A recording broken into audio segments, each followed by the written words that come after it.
Troubleshooting printing issues after a Windows 11 update or upgrade. If you're unable to print or scan after a Windows 11 update or upgrade, follow these steps to get your HP printer connected and printing again. To begin, restart your computer at least once after updating Windows 11.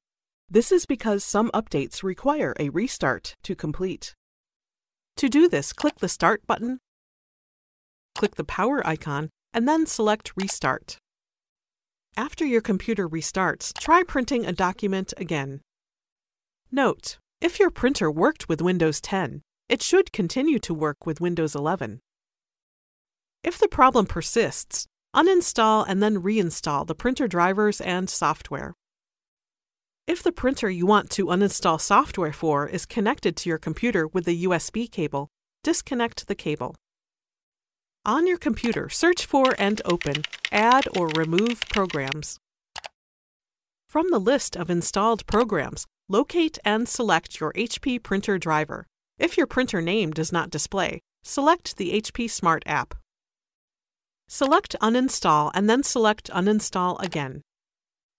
If prompted, select Yes to confirm removing the software. Follow any on-screen prompts to remove the software. Return to the Apps and Features list and repeat this process for any other entries that include your printer name. You can also remove any service plugins that were installed with your printer driver.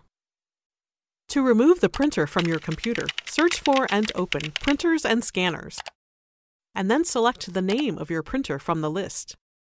Click Remove and then click Yes. With all printer software uninstalled, restart the computer to finish removing the printer. Now it's time to download and reinstall the latest version of the full-featured printer software. Open a Microsoft Edge browser window and go to 123.hp.com. Enter your printer model in the search box. Then press Enter. Install the recommended setup option for your product and operating system. Follow any on-screen prompts to download and install the software for your printer. If you are still having printer issues after following these steps, try using System Restore. To do this, follow the recovery options for Windows 11 by going to support.microsoft.com and searching for System Restore.